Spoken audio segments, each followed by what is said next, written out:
Hello, everybody. Hi. I'm sorry, I was jamming out. You guys heard that soft intro music, and so Lindsay, you kind of saw me grooving back here. Yeah, So I'm yep. glad you cut it off at the right time. I was wanting to bust out some serious moves. So hello, everyone. Thank you so much for being here. Happy Webinar Thursday to all of you. I see that you have all jumped in the chat, letting us know where you're from. And we have a ton of people here from all over the place, which is very appropriate for this conversation. But let me give a special shout out to Ruth, who started off the chat. So thank you, Ruth. Gold star to you. So hello, everybody. I hope that you're having a wonderful day wherever you are hailing from. Today, we are here to talk about foreign rights for authors. So I'm so excited that all of you have joined us today. I've seen some questions in the chat about a recording. If you do have to leave early or join late, then the recording will be available to you. So we will get to that. We also will have time for questions at the end. I believe that Lindsay's going to talk to us for about 20 or 30 minutes, and then we'll open it up for questions. So, all right. I will go ahead and turn it over. I'll tell you a little bit about Lindsay before we get started, but if you are here to learn about foreign rights, you're in the right place. We were so excited to host Lindsay from DropCap. Lindsay Jones is the CEO and one of the co-founders of DropCap, a global rights marketplace for independent authors that's revolutionizing the way agents and editors discover exceptional books. Having spent 10 years in self-publishing operations, Lindsay saw firsthand how many opportunities were closed to authors that had independently published their books. She co-founded DropCap in 2018 with the mission of helping indie authors reach a global audience through foreign rights licensing. She has a BA in English from the State University of New York at New Paltz and resides in Minneapolis, Minnesota with her husband and daughter. Lindsay, thank you so much for being here. Everyone that's tuned in, thank you for being here, and I'll turn it over to you. Yeah, thanks, Chelsea. I'm so excited to be here and talk to everyone about foreign rights. It's something that I do every day, but this is a really nice group, a big audience here, and I'm really excited for you guys to learn about what foreign rights are, because in my experience, most authors have no idea whether they're self-published or traditionally published. There's not a lot of education out there on foreign rights and how they work. So I'm really happy to be able to be here to talk to you about it today. Chelsea, I'm going to pop you backstage and bring you back when we get to the Q&A. Sound good? Sounds great. All right. So foreign rights for authors, what they are and why they matter. Like Chelsea said, I'm Lindsay Jones. I'm the CEO of DropCap. Just to give you a bit of background on myself and my team, my background is specifically in self-publishing. So prior to getting into foreign rights, I worked at a self-publishing company on the operations side of the business for over 10 years. So I really saw a lot of the unique challenges presented to independent authors and kind of a lot of the doors that they faced when, trying to do anything that is related to the traditional side of the publishing industry. Rights are still very much done behind closed doors, so it can be very, very difficult for independent authors to access any sort of rights licensing opportunities. And that's why we founded DropCap. Myself, my co-founders, the middle one here is Allison. She ran her own rights agency for over 15 years and has been doing rights for over 30 years. So she has a lot of experience and she was having a lot of success with independent authors, but wanted a way to scale. Her on her own, she could really only handle 8 publishers and maybe like 2 or 3 authors. So what we wanted to do when we created DropCap and then ultimately DropCap Marketplace was to give authors a foot in the door, a way to get their books in front of rights buyers, and for us to be there to help along the way. So that's why we're focused on indie authors and publishers, and that's kind of where we're coming from in terms of our experience. So what exactly are subrights? So first off, when we say rights or subrights, that stands for subsidiary rights. And those are all of the rights that you as an author own and control for your book. Your copyright is basically saying you own this work. No one can take that away from you, but you can say, I'd like to basically rent the rights in certain languages or formats or countries for a set amount of time. So one of the major types of licensing, and this is really where DropCap excels, is in international licensing or translation rights licensing. Sometimes you'll hear foreign rights licensing. They all essentially mean the same thing. And that is where you are licensing your book to an international publisher. You're saying you're allowed to publish my book in, say, French in France for 5 years. And you're saying you can borrow those rights for that amount of time in exchange for money. And after those 5 years, the rights revert back to you as the author. You could renew the contract with your publisher. You could sell them to a different publisher. They're always yours. Licensing really just means that you're saying a certain publisher can use them for a little while, and you make money on that. The other type of rights that we deal with a lot are audiobook rights. So you may have created an audiobook yourself and you've distributed it. Well, a lot of foreign publishers also want to make an audio version in their home language. So they might license the print rights to your book and the audiobook rights to your book. And then we also work with a lot of English language audiobook publishers who, rather than you as the author paying to create and distribute an audio version, these English language audiobook companies may pay you in advance to license your book, and they'll do all of the work to turn it into an audiobook. And then you would receive royalty payments, and they would really kind of be like a traditional publisher for your audiobook. So we do that type of licensing a lot as well. Another type of subrights licensing is film and TV adaptations. I think this is a really interesting space, especially for independent authors, because 70% of the top grossing films at any given time are based on books, and a lot of them are coming from indie authors. I'm sure everyone has heard of The Martian or seen The Martian with Matt Damon that came out a number of years ago. That was based on a self-published work by the author Andy Weir. He first published that book on his website, and then he made a Kindle version.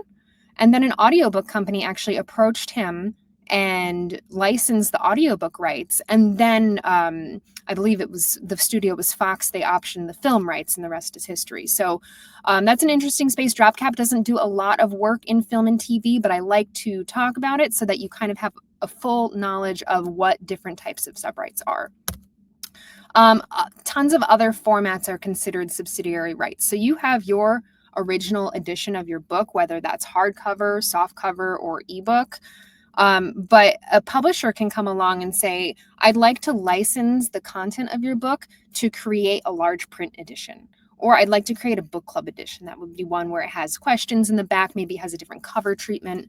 So there's a lot of ways to monetize your subrights and continue making money on the same content by presenting it and selling it in different ways. And this is what traditional publishers are doing all the time, and what has traditionally been very difficult for indie authors to get their foot in the door with. So a bit of rights licensing 101. This, I'm going to talk about exactly what goes on behind the scenes to turn an idea of I'd like to get my book licensed into a signed contract and a foreign edition. So the first step here would be that a rights holder, that would be you as the author, the publisher, whoever owns and controls the subsidiary rights to the book, they sign a representation agreement with an agent. An agent might be, just a general literary agent, or it might be someone who specializes in foreign rights. It might be someone who specializes in film and TV. You say to that agent, I would like you to represent my work. And they are going to go out and meet with their network of rights buyers. They're going to pitch the books on their list at international book fairs. They're going to, meet with people throughout the year over Zoom and say, here's this book by this author. I really think you'll like it. It looks like a good fit for you. And that rights buyer might be a co-agent. That means an agent in another country. So We have co-agents in China who then help us facilitate deals with Chinese publishers. It might be an editor at a foreign publisher who makes the decisions about what types of books they're acquiring. And those people, or it might be the publisher. If it's a small press, they might not have a team of editorial. They have a publisher who's head of the company who makes all the decisions, and that's who we meet with in that case. So they're going to go back to their editorial team potentially and review your book, take a look at it, decide if it fits their list, if it's a book that they want to acquire. They are going to make an offer, and the agent and the foreign publisher are going to negotiate a contract for that book. Some of the things that might be involved in that contract are the advance, which is the upfront payment you receive. Again, similar to traditional publishing, when you're licensing the rights to your book, you're getting paid an amount of money up front for that license, and then you're going to make money on royalties as the book sells in the given market that you're licensing it into. Other things that will be in that contract are how long the contract is for. So for us, we typically do 5 years. We want to make sure that the book is selling well with the publisher. So if the book is under a certain sales threshold, the rights will revert back to the author. That's another thing that we'll want to have in the contract. So the two parties come to an agreement and sign the contract, and then the foreign publisher is allowed to go ahead and translate that book, print it, distribute it, and sell it in their market. And then you as the author are going to receive an advance and royalties against future book sales. So this is a nice example here that shows the difference in the English language cover versus the Ukrainian cover. Typically, a foreign publisher is going to give the book a different cover treatment that they feel will resonate with the people in their market. So that's kind of the rough overview. Again, I know it's a lot to learn. So if you have questions at the end, I'm going to be here to answer as many as I possibly can. So pathways to the market. I mentioned signing with an agent. That traditionally has been one of the very few ways that an author is able to get their books in front of rights buyers. They have to have an agent who meets with other agents or editors and does the pitching for them. It's very, very difficult to break into the market just on your own because you don't have the professional contacts that an agent does.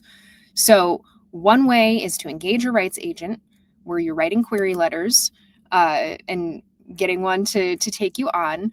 Or sometimes we have authors who receive a direct offer from a foreign publisher. This is an interesting situation, so I'll talk about that more in a second. So if you're going to engage a rights agent, there's a few pros and cons. One of the pros is you get personalized attention. An agent can only take on so many books and authors at a time. So you're going to get, a phone line, you're going to be able to email them, they're going to keep you updated on progress. It's going to be really, really hands-on. The trade-off, of course, is that you have to send queries and get picked up by an agent. They may only focus on certain genres. It can be very difficult, as I'm sure a lot of authors here know, to get an agent to say yes. So assuming you are able to engage an agent, they're going to utilize existing relationships to pitch your book, which is great because you as an author probably don't have any existing relationships with rights buyers. And then an agent is really important because they're always going to negotiate in your favor. I liken not using an agent in rights deals to selling your house without a real estate agent. You want someone who's going to be there, who knows the contracts, knows the territories where the books are being licensed into, and can make sure that those contracts have protections that are going to be favorable to you. So this other pathway into rights licensing that we've seen is for an author to receive a direct offer. That means the publisher, the foreign publisher, has seen your book, maybe on Amazon, maybe they're looking at social media, they're trying to find books that are potentially a good fit for their market, and they've identified your book as a good fit. They're going to try to reach out to you directly. This is an interesting situation because there's no effort on your part. It's all upside. There's no commission for you to pay to an agent. You retain 100% of the earnings. But the downside is that you don't have that person in your corner who can review the contract for you. You're kind of trusting the publisher that they're acting in good faith. You don't have anyone to vet the offer or to vet the publisher for you who's familiar with the market. So there is the potential for bad actors. It does happen.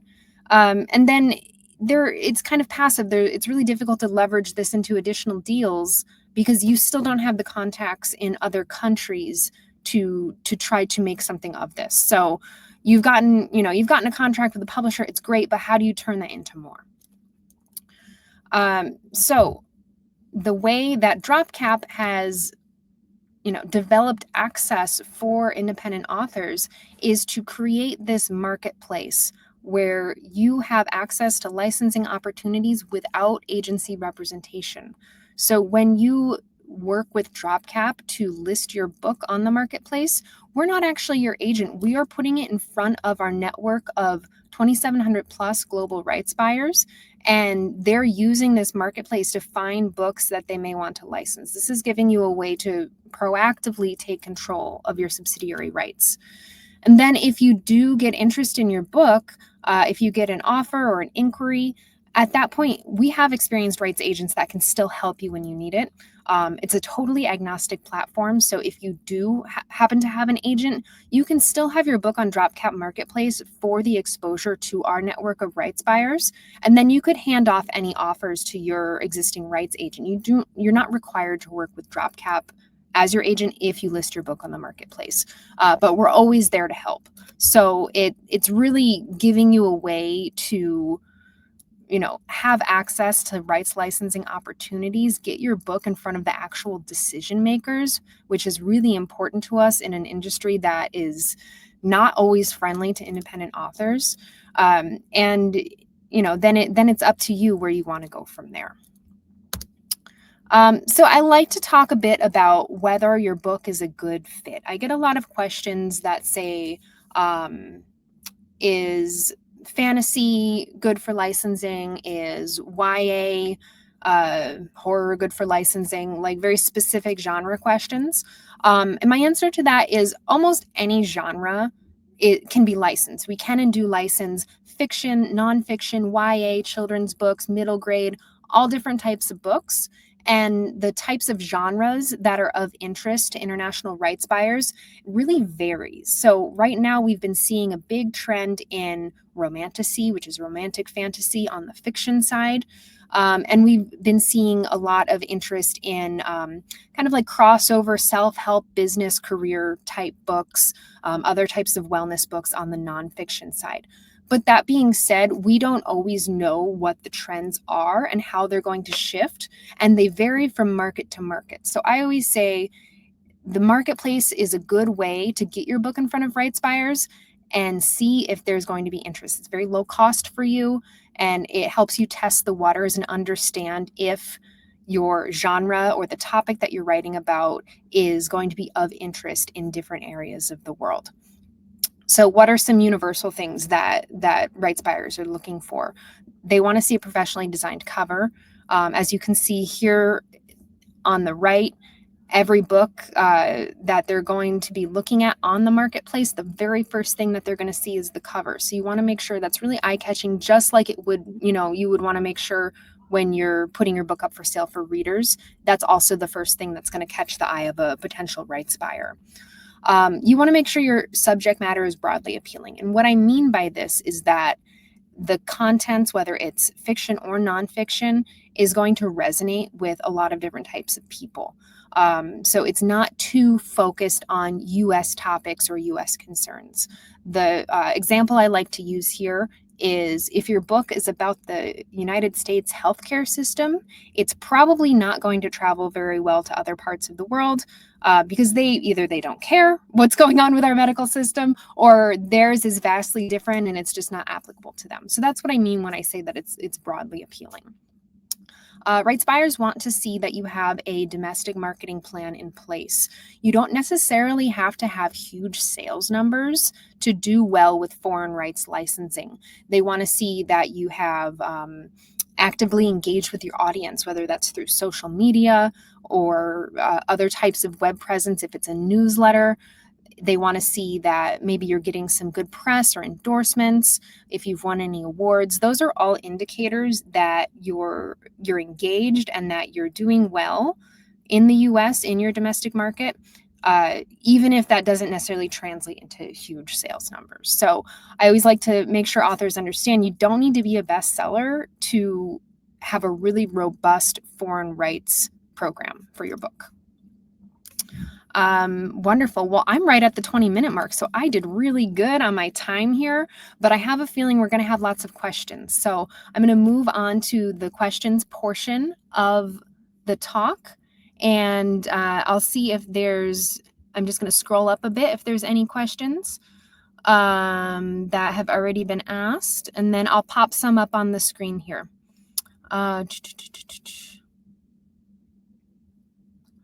Let's see. So this question asks, can you link me with an agent or publisher that's interested in promoting or publishing works from unrepresented groups?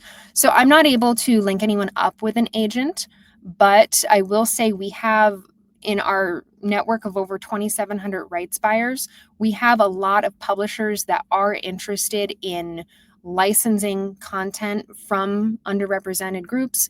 They're interested in diverse content.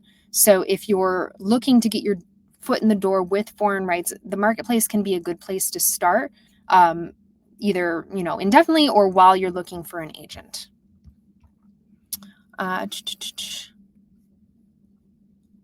Let's see.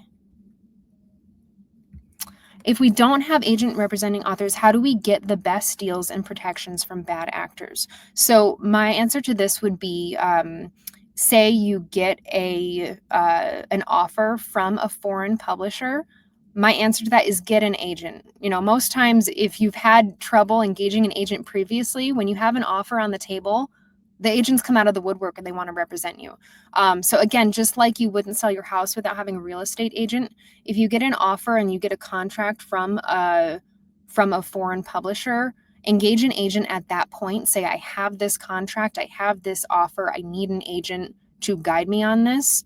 It is going to be worth the commission that you're going to pay the agent to do that, I promise. I don't even care if it's DropCap. I just want you to be protected in any contracts that you're going to sign.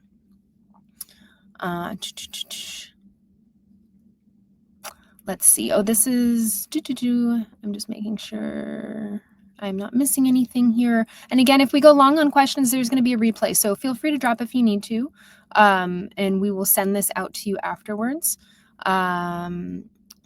Let's see. Dennis asked, what about photo books? We do license coffee table books, like heavy graphically designed books. It really depends on the subject matter. I'm going to say photo books probably have a smaller pool of rights buyers, just because it depends on the publisher. So the publisher needs to be someone who is interested in pursuing publishing those types of books. And that's the beauty of the marketplace. You can put your book in front of those people.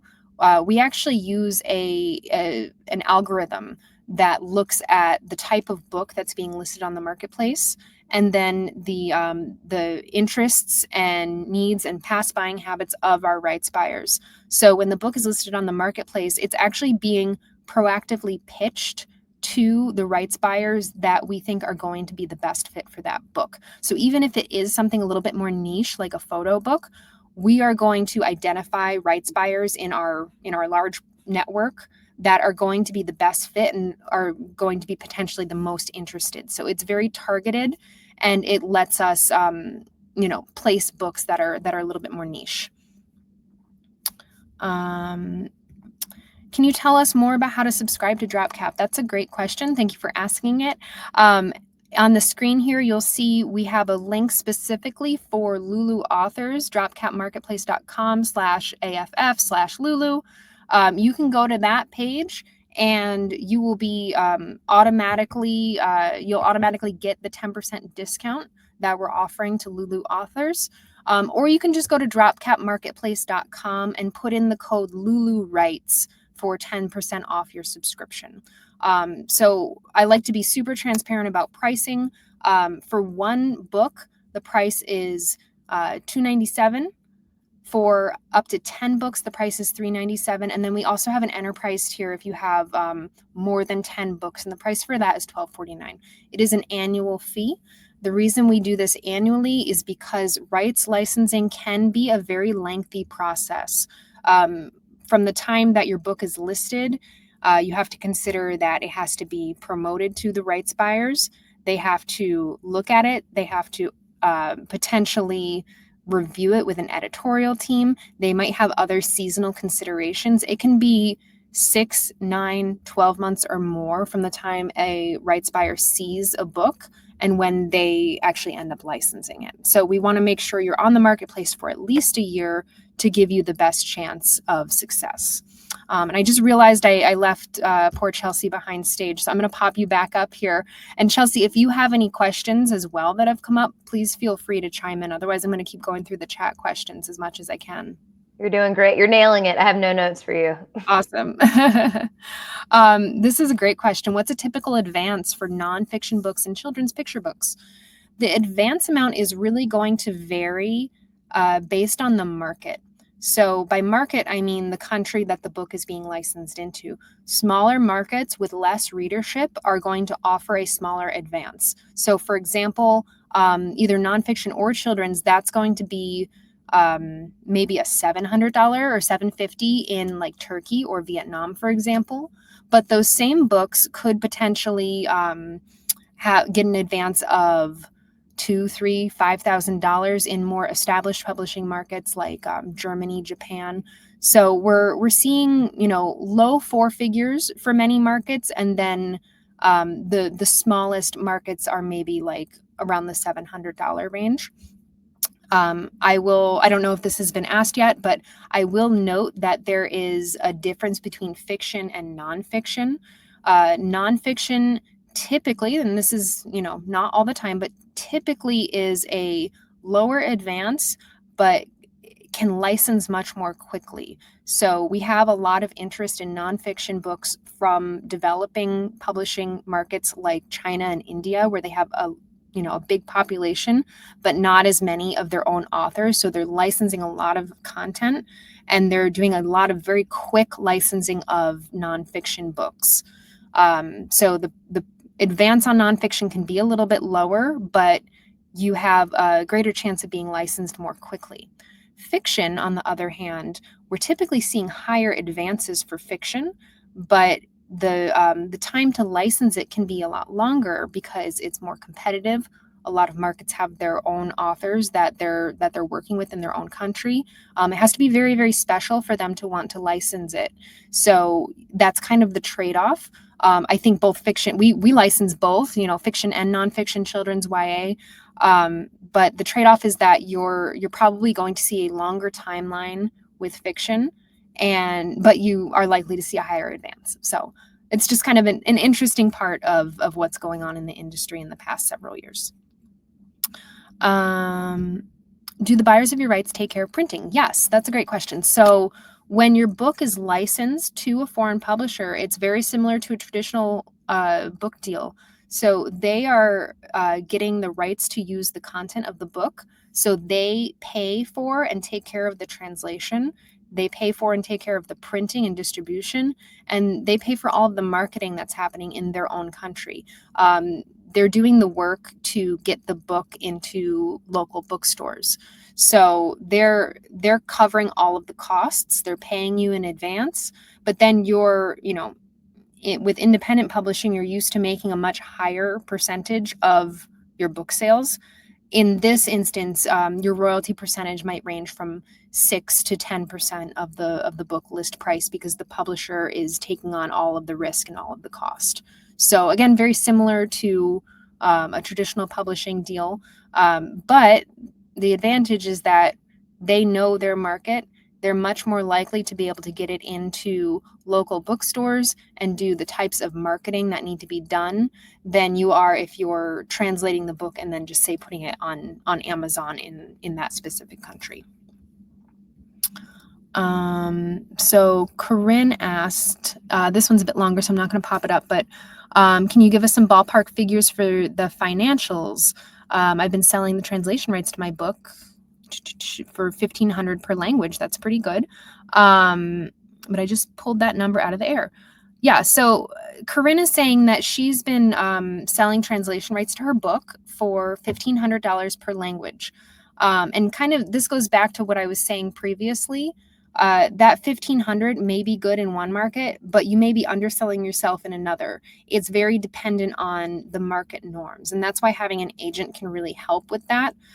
So if you were to list your book on DropCap and engage us as your agent, we could help, negotiate those prices in a much more targeted way that are really based on what the norms in each market are.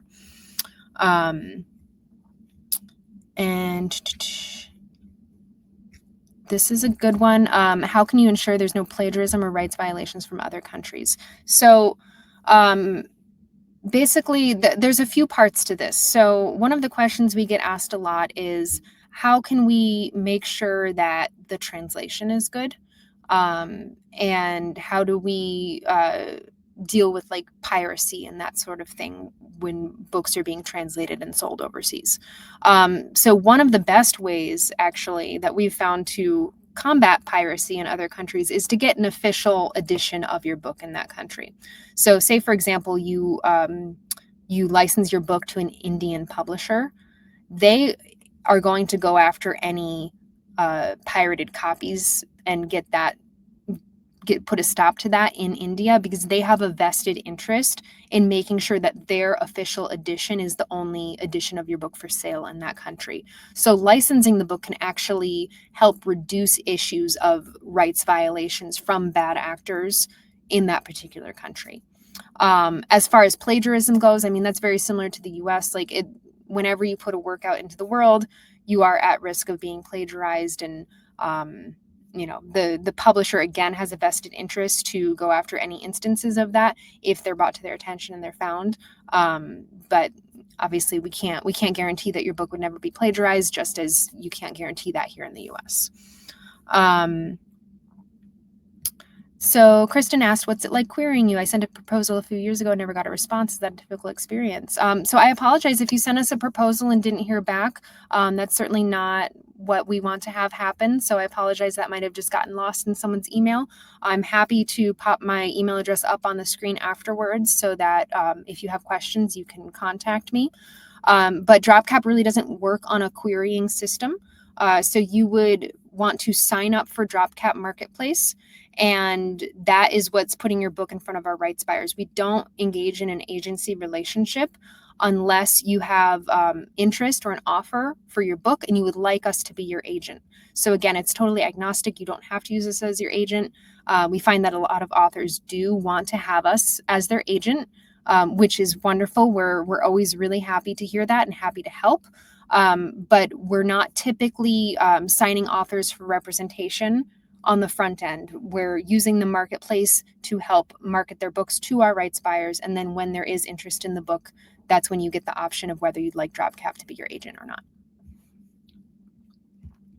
I have a book that's being published by a major publisher. How is the best way to get foreign interest? So this is a good question. So if you're publishing your book traditionally, whether it's a big publisher or a small indie publisher, the first thing you want to find out in your contract is whether you control the foreign rights and other subsidiary rights, or if your publisher controls those rights.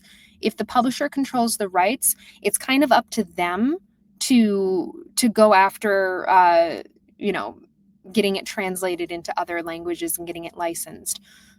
If you control the rights, you're kind of in a tricky position where you can either work on querying a foreign rights agent and getting picked up to be represented by an individual agent, or you could use like a service like DropCap Marketplace. As far as I'm aware, we're the only people that are doing it just like this, but you could put your book on the marketplace and we could act as your agent if you get interest in the book.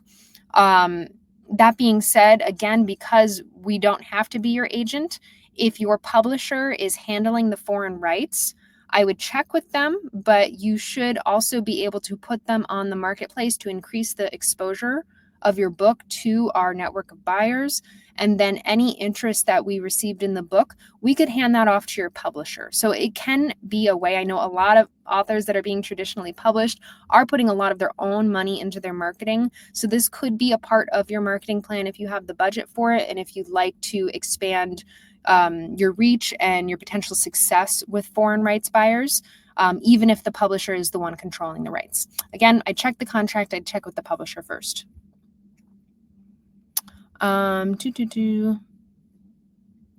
So I'm just looking through a few more questions here. We have maybe 5 more minutes.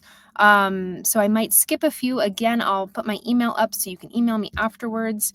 Anne asked if there's seasonality to when rights buyers look and buy. I love that question because that really gets into the book fairs that our industry has throughout the year. So we have the Frankfurt Book Fair in the fall, which is the largest fair in the world throughout the year. That's where almost the entire publishing industry meets to conduct business face to face. And a lot of that business is rights licensing. So fall is a really, really big buying season. DropCap does work with authors to bring your book to book fairs. So we just opened up our applications for the Frankfurt Book Fair yesterday.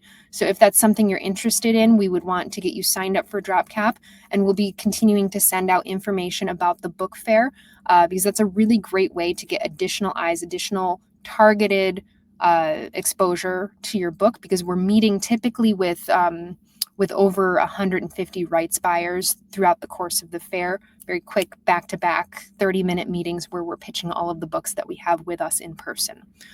So fall is a big season, and then spring is a big season as well. So that's when the London Book Fair takes place and the Bologna Children's Book Fair. So that's when a lot of publishers are looking at a lot of books at the same time, and then they're going to make acquisition decisions that are going to impact their publication schedule for the rest of the year.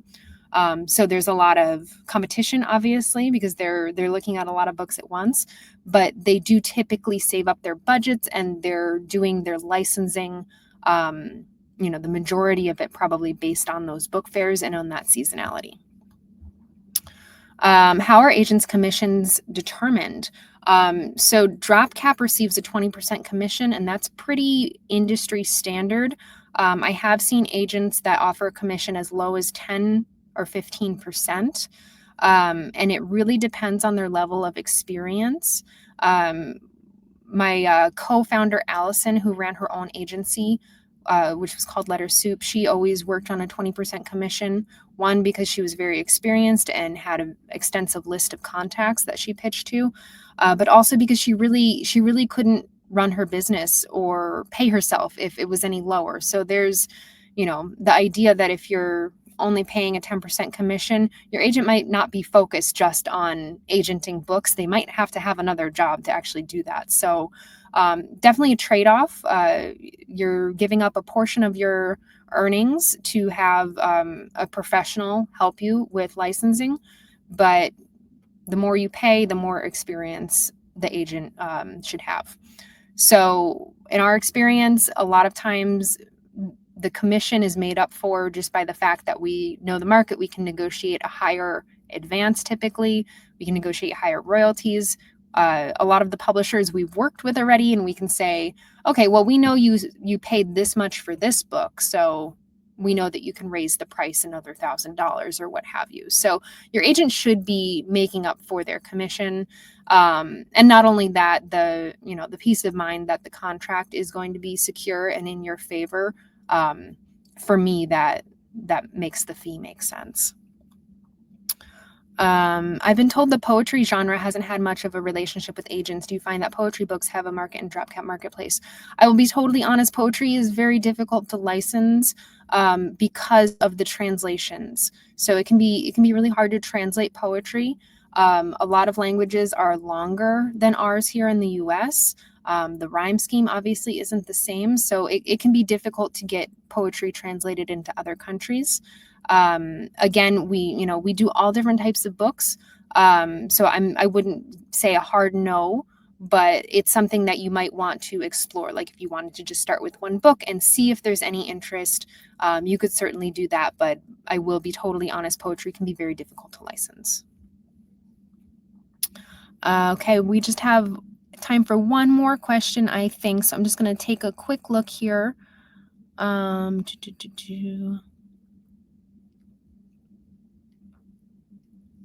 there's so many good questions. It's hard to pick. I like this one, I think. So are there any red flags on where the book should be published, Amazon, Ingram Spark, etc., that might inhibit foreign rights?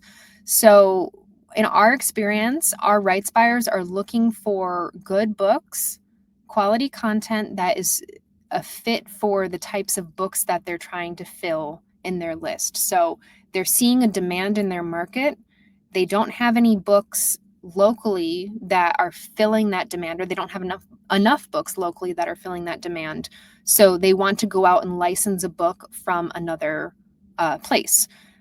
The flow of books from the English language to all other languages is the highest percentage. So most of the books that are being translated from English into other languages. So we have a really robust publishing industry here, and that's recognized by the rest of the world. That being said, a lot of the big publishers like your Penguin Random House and HarperCollins, they have other branches of their own business in other countries. So Penguin Random House in the US might already have a deal with Penguin Random House Mexico to license the Spanish rights to a particular book. That kind of leaves out a lot of the indie presses around the world. So they are actually looking for other small presses, other indie authors whose content they can license, because they're also kind of cut out of those deals that are happening with the big five publishers. So the book being from Amazon or Ingram Spark really, in our experience, is not an issue whatsoever. You want to make sure that obviously you have a good cover, you have had your book edited, you've done everything you can on your end to make your book successful here. And that's what is going to have a bigger impact on the foreign rights licensing. Wonderful. Well, those were so many great questions. I really appreciate it. I'm going to pop my email address up here on the screen. And if anything comes up that you have questions about, please feel free to email me. I'll be totally honest. I may, depending on how many emails we get, because I know we had a big audience today, I may pass the question along to someone else on my team, but I want to make sure you are able to contact us if I didn't get to your question or if something else comes up that you think of. Again, feel free to use the Lulu rights code for 10% off your subscription. I do recommend, if you are interested in having your book at the Frankfurt Book Fair, our deadline for that is in August. So I would definitely try to get signed up and do your application to have your book at Frankfurt before that, so that we don't run out of time. And yeah, again, thank you everyone. Thank you, Chelsea, for having me. We're really excited to be partnering with Lulu to offer foreign rights. And yeah, we're just here to help.